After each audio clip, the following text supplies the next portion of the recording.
एक खूबसूरत जंगल में एक नन्ही सी चिड़िया रहती थी जिसका नाम चूचू था। चूचू बहुत प्यारी थी, मगर उसकी एक बुरी आदत थी। वो अक्सर झूठ बोलती थी। शुरू में वो छोटे छोटे झूठ बोलती थी। कभी कहती, मैंने आज एक बड़ा सांप भगाया। कभी कहती, मैंने आसमान में एक अजीब रोशनी देखी। जंगल के दूसरे जानवर उसकी बातें सुनकर हैरान होते, लेकिन जल्द ही उन्हें समझ आने लगा कि चूचू की बातें अक्सर सच नहीं होती। एक दिन चूचू ने मजाक में जोर से चीखना शुरू कर दिया, मदद करो, मदद करो, एक बड़ा शिकारी आ रहा है। ये सुनकर तमाम जानवर घबरा गए। बंदर दरख्तों पर चढ़ गए, हिरन भागने लगे और हाथी भी छुपने लगे। लेकिन जब सबने देखा कि वहां कोई शिकारी नहीं है, तो उन्हें गुस्सा आया। चूचू, तुमने हमें बेवकूफ़ बनाया, एक बंदर ने कहा।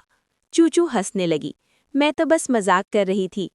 अब जंगल के जानवरों ने उसकी बातों को संजीदगी से लेना छोड़ दिया। कुछ दिन बाद वाकई एक शिकारी जंगल में आ गया। उसके हाथ में जाल था और वो परिंदों को पकड़ने आया था। चूचू ने उसे देखा तो वो खौफ से कांपने लगी।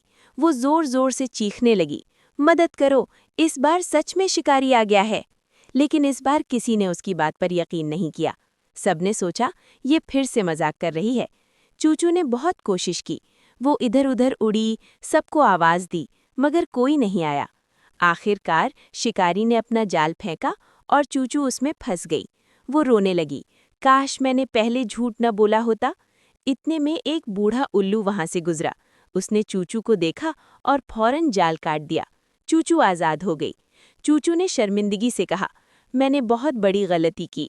मैं वादा करती हूँ कि अब कभी झूठ नहीं बोलूंगी। उल्लू ने नरमी से कहा, याद रखो, जब तुम सच नहीं बोलते तो लोग तुम पर यकीन करना छोड़ देते हैं। इस दिन के बाद चूचू बदल गई। अब वो हमेशा सच बोलती और दूसरों का एतमाद जीतने की कोशिश करती। सबक: हमेशा सच बोलें, क्योंकि झूठ आपका एतमाद खत्म कर देता है। अगर आपको ये वीडियो पसंद आई हो तो वीडियो को लाइक करें, चैनल को सब्सक्राइब करें, वीडियो को ज़्यादा से ज़्यादा शेयर करें। शुक्रिया।